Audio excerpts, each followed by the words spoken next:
They were stars. And June Allison, you were in a lot of movies with June Allison. Oh, about 12, yeah. We started together in the chorus in New York.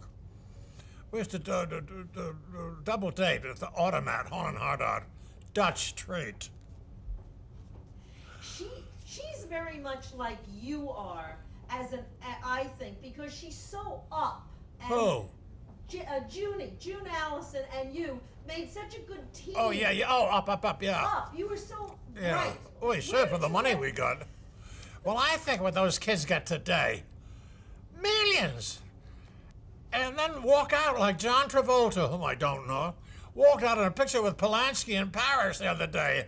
I like $15 million. I said, why didn't they just shoot the damn thing instead of complaining about this line or that scene or whatever it was? Millions these kids get today. They deserve it because it's a short life. Would you like some water? No, do you? We're almost No. finished. Thank you. No. When you were at MGM, you were such an enormous star that they kept you playing the same role over and over again. That's why I left after 20 years. Right. But because you had to play the young, bright boy for so many years, did that give you a sympathy to the women who had to play the young, bright girl for all of those years? This is a deep one. This is for Shelley. What? Relationship to the woman? Well, like, could you understand the pressure on the girls, the women, to be always like young and bright and bubbly? I guess so. God, I never thought of that. You're getting very deep. My God, this is a question for Shelley. All right. No. Okay. When you had your accident, your automobile accident. Yeah. I read that Spencer Tracy. And Irene Dunn.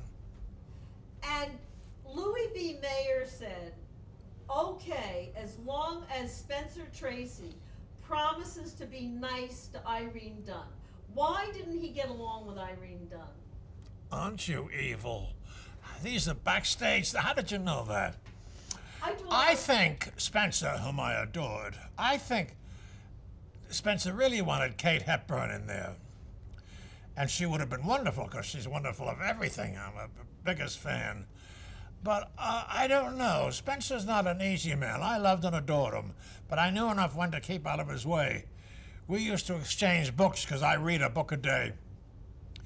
And when I lost my hearing, I said, God, take my ears, but don't take my eyes, because I couldn't live without a book. And I reread walls of books in my penthouse on the East River. And how do we get back to Tracy?